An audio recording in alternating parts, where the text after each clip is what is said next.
po hindi kasama si Representative Romualdez dahil hindi pa nga po naipapasok yung Gutesa? Yes, you don't know a statement so far. Meron ba ibang statement about him? Wala pa eh. That's why we really need to talk to him about it. Para we can actually ask the NBI to recommend the charges to be filed based on his statement. Eh, sa ngayon, hindi siya, no-show siya. So, hindi na nagpunta NBI dito. Sir, former Senator Nancy Binay. Kasi tandaan nyo, these complaints are lodged by law enforcement agents.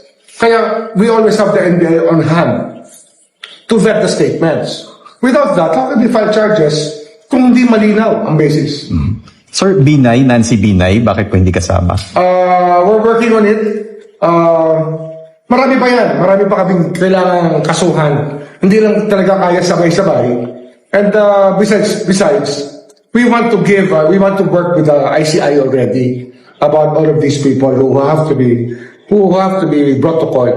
And we want to see the point of view of the ICI and seek advice also. They were chosen because of their wisdom to seek advice about how we go about collating the evidence since Pleb Singson is there and he's very knowledgeable about that. Ipinaliwanag ni DOJ Secretary Boying Remulla na wala sina Representative Martin Romualdez at Mayor Nancy Binay sa NBI list dahil umano sa kakulangan ng ebidensya laban sa kanila.